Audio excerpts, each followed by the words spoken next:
কুমিল্লার ঢুলিপাড়ায় দুই শিশু হত্যার ৩ দিন পর প্রধান আসামি শফিউল ইসলাম ছোটনকে রাজধানীর মালিবাগ থেকে গ্রেফতার করেছে পুলিশ। গত রাতে মালিবাগে টুইন টাওয়ারের সামনে থেকে গ্রেফতারের পর রাতেই ছোটনকে কুমিল্লা নেওয়া হয়। এদিকে আদরের দু সন্তানকে হারিয়ে পাগল প্রায় বাবা মা সহ পুরো পরিবার। কুমিল্লা থেকে মোহাম্মদ জালালউদ্দিনের পাঠানো রিপোর্ট।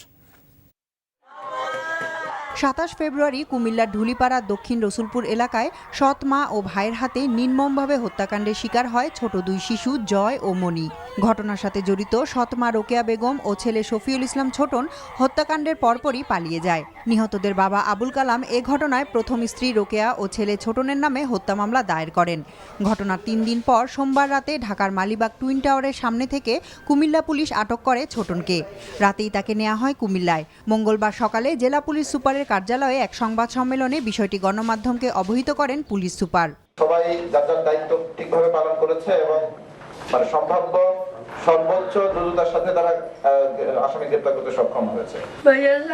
এদিকে দুই সন্তানকে হারিয়ে শোকে বিহ্বল বাবা মা ও আত্মীয় পরিজন। হত্যাকারীদের গ্রেফতার ও দৃষ্টান্তমূলক শাস্তির কথা জানান হতভাগ্য দুই শিশুর বাবা মা। শুধু ফ্যামিলির দ্বন্দ্বের কারণে ওনার থেকে আমার ছেলের নাম্বার নিছে নিয়ে আমার ছেলের মাথা কি ঢুকেছে এই সত্তার সাহেব জানে। এই সত্তার সাহেব তার মা এবং তেতো এক নম্বরে এই তিনজনে আমি তিনজনের সুষ্ঠু বিচার চাই। আর ওর মা চাইছে না আমার 2 সন্তান বাচ্চা থাকুক, কোনোদিনও চাইছে না। গর্জত গেল চোখ পাক দিয়ে আমার ছেলেদের দূর করে দিত, আমার ছেলেরা ওই দিকে যাইতো না।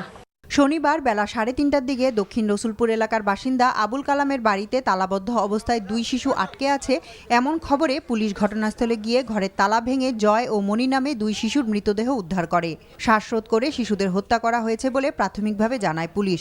তবে নিহতদের বাবা আবুল কালাম জানান পারিবারিক কলহের জের ধরে তার প্রথম স্ত্রী রোকেয়া বেগম ও ছেলে ছোটন এই হত্যাকাণ্ড ঘটিয়েছে। NTV news desk.